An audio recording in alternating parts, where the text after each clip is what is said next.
Okay, let's start here. We're finishing up chapter 5 today, and this sounds really hot or whatever, but we're finishing up chapter 5 today, guys. Starting at verse 19. Do not listen to an accusation against an elder unless it is confirmed by 2 or 3 witnesses. Those who sin should be reprimanded in front of the whole church. This will serve as a strong warning to others. I solemnly command you in the presence of God and Christ Jesus and the highest angels to obey these instructions without taking sides or showing favoritism to anyone. Never be in a hurry about appointing a church leader. Do not share in the sins of others. Keep yourself pure. Don't drink only water. You ought to drink a little wine for the sake of your stomach because you are sick so often. Remember, the sins of some people are obvious, leading them to certain judgment, but there are others whose sins will not be revealed until later. In the same way, the good deeds of some people are obvious, and the good deeds done in secret will someday come to light. Okay.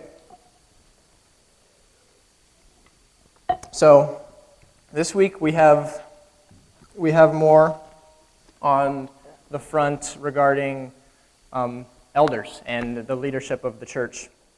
Last week we talked about what they mean to us and how we should view them, how we should respect them, so on and so forth. This week we get a message from Paul to Timothy about appointing them, what it looks like. It's sort of a continuation to an earlier chapter in Timothy regarding the checklist that we went over, what an elder should look like. But this week we have some insight from Paul about how Timothy should deal with them. Remember, Paul started the church in Ephesus, and Timothy basically picked up the baton from there. He oversees what's happening in Ephesus at the time. We know from previous sermons and stuff that, and just true to form, when someone goes away or something, people forget, and then they start teaching false doctrines and whatnot. So we have previous messages from Paul about false teachers and stuff. So this is sort of the environment that's going on at the time. Paul starts out by telling Timothy not to hear anyone. Don't listen to an accusation against an elder unless it's confirmed by 2 or 3 witnesses. So we have this like climate where people in leadership of the church are, they're teaching false doctrines, or they're saying one thing. So it's easy for the reputation to be tarnished at this point. It's easy for people to start nitpicking and stuff, and we see that like today too. Like we talk a lot about being like a proper reflection and a light to the world, and how important that is for us. If we aren't, then how does other people's view of Christianity and the life that's supposed to be, how is that tainted? So this is a message from Paul at the first verse here, or the 19th verse, I should say, about sort of protecting that, because there's this tense climate about these people in leadership. He quotes the Old Testament. He quotes the scripture they had at the time, Deuteronomy. Although in Deuteronomy it's a lot more harsh. But he says basically, don't allow these people, like this divisive behavior, to start corrupting the church. In Deuteronomy it talks about. Sorry, I'm getting ahead of myself. Don't allow this divisive behavior to come up. Don't take one person's word for it. Timothy, get the facts before you correct this person. And he says, an accusation against an elder. Earlier in the chapter, we see Paul tell Timothy how to treat an older person. It uses the same word, and the words are used interchangeably throughout Paul's epistles even. But what he uses here is specifically in regards to the people in leadership.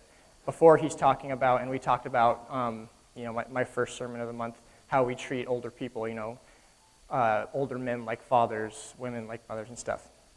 So it's not a contradiction to what he said earlier in the chapter. But in fact, for the people in leadership, he says that don't take one person's word for it. Don't allow this divisive behavior to start surfacing in the church. But he says that if you do come across one of these people, that they should be publicly reprimanded to serve as a stern warning to others. Earlier in one of his business in Ephesians, he says,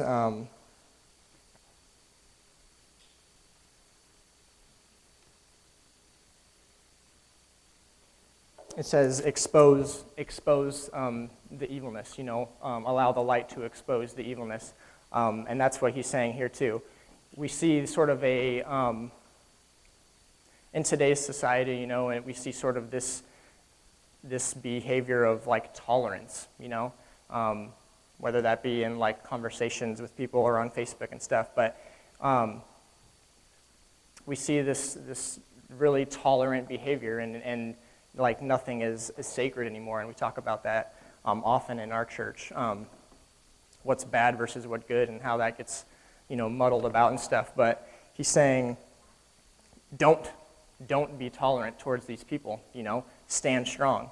How many times on Facebook, it's a delicate dance, but we see something on Facebook from somebody, and specifically somebody who's a professed Christian, or at least has clicked their little button on Facebook that says that they're a Christian or whatever. But we see something that is anti-biblical or anti-God, and we keep scrolling because it's not worth a fight. We don't really know how to address it ourselves, or so on and so forth. And just sort of the postmodern world we live in, everything is up for debate and stuff. Paul is encouraging Timothy specifically to the leadership of the church, to not stand for that, stand strong. And it's an important message to Timothy, because we have to remember who Timothy is. He's this young guy. He's described as timid, and there's people that are older than him and speak with authority. Timothy doesn't necessarily speak with authority, but Paul's encouraging Timothy to, stay strong. He says to reprimand these people in front of the whole church to serve as a warning. So don't accept these false teachers. Reprimand them, tell them, and show the whole body where they err. He goes on to say, I solemnly command you in the presence of God and Christ and the highest of angels to obey these instructions without taking sides or showing favoritism. Earlier in the year, so this was a few months ago, we have sort of a context of that word. I think it was Josh that preached on favoritism. Don't show favoritism. Josh explained what that meant, the difference between respectful and respectable. The difference between respectful and respectable, and allowing God to be the ultimate authority in that and who we submit to.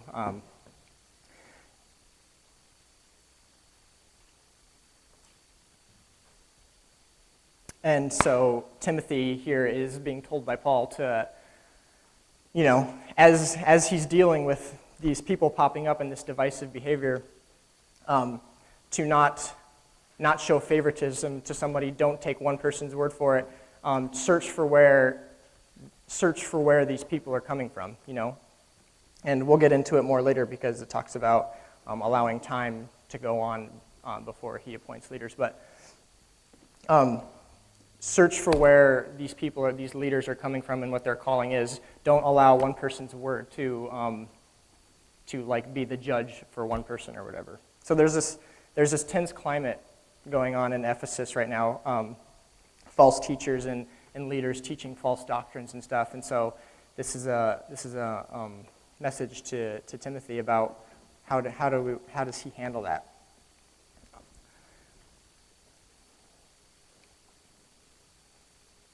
Never be in a hurry about appointing a church leader. Do not share in the sins of others, and keep yourselves pure. Keep yourself pure. So Timothy, once again, Timothy is this, sort of, he's described, and Paul's messages to Timothy, not just in here, but in other letters to the church and to Timothy himself. But the implication is that Timothy is sort of he's a young up-and-coming guy, and he's timid. So stay strong, Timothy. Keep yourself pure. So once, and it's relevant for us because we go out into the world, and we are exposed to different beliefs and different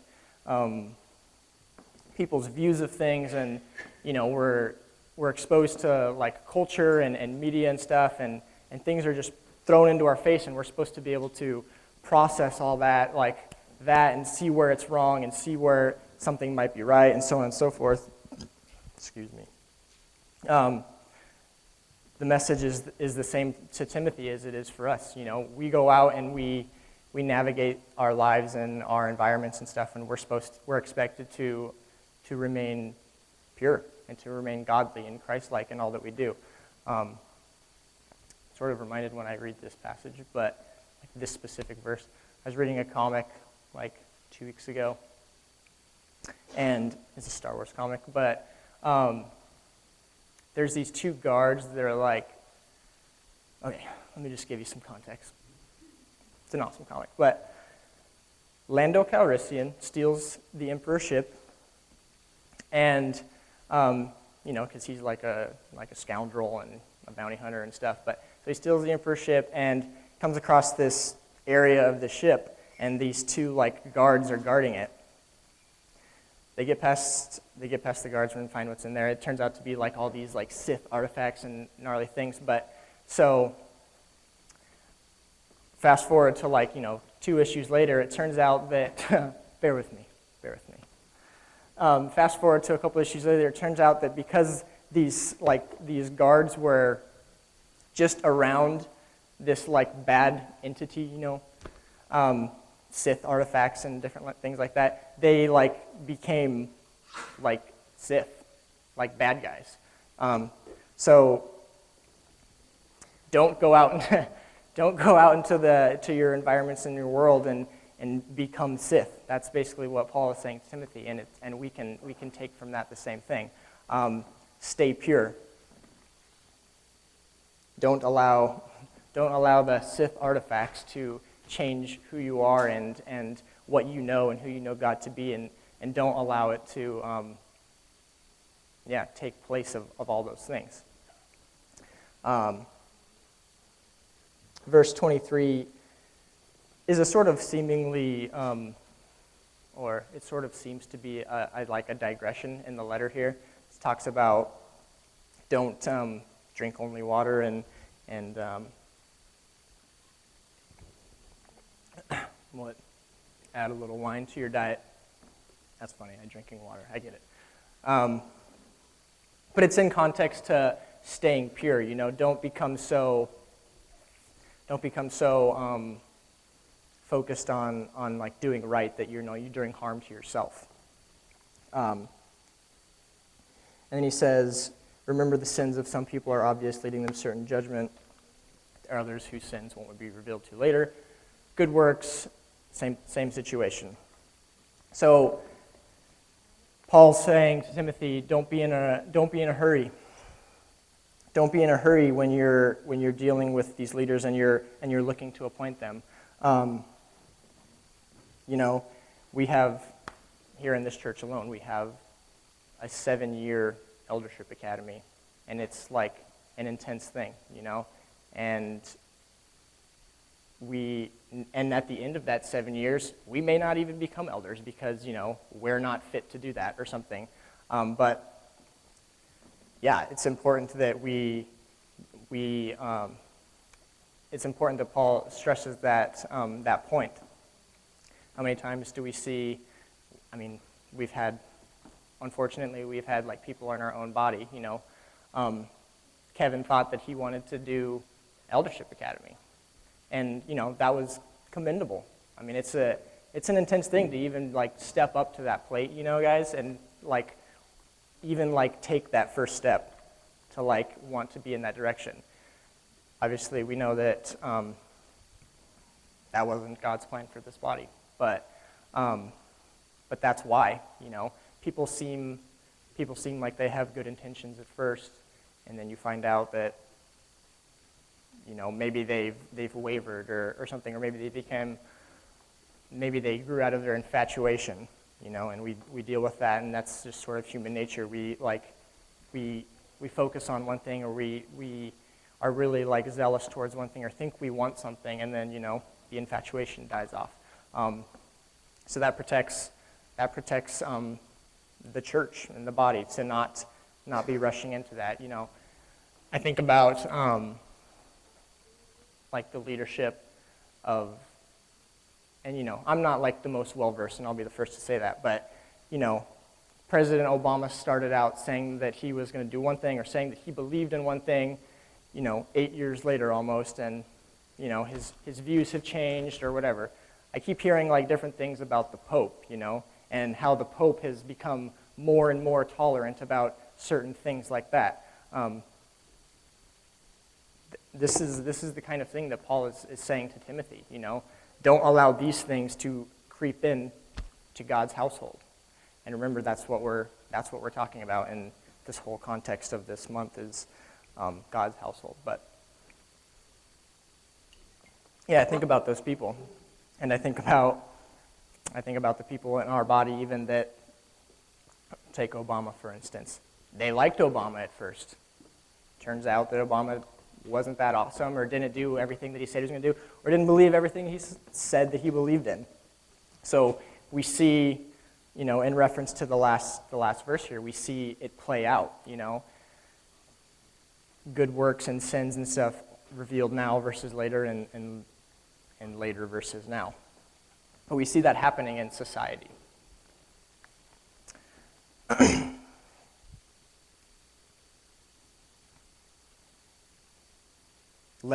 Let people prove themselves, and that's why we have a system set up in our church, like with Eldership Academy, allow their calling to like really come to light, and allow them to, show that they are like after God, seeking truth, and seeking to like explain that and live that. Don't be quick to put these people in charge.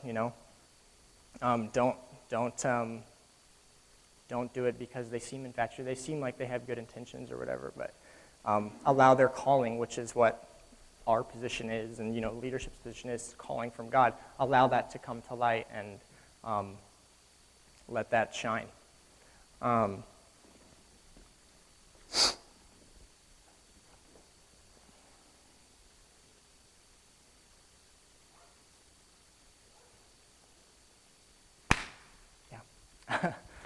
Sort of feel like this is very short, but some questions for you guys. Have you noticed yourselves becoming tolerant towards specific things or people, or the environments you're in? Have you noticed yourselves doing that scroll down syndrome on Facebook because it's not worth the fight or whatever? And I say that's a delicate dance because it is. You're not just seeking to like pick fights all over the place where you are. Maybe like, whatever, yeah. But do you notice yourself doing that because it's too exhausting to get in an argument? Or are you willing to like, stand for God and like stand for what His Word says, and allowing that to be the authority? It's really easy to just scroll by, or in conversations even to be like aggressively passive. like to avoid topics because you don't want to get into it or whatever. How are you in that?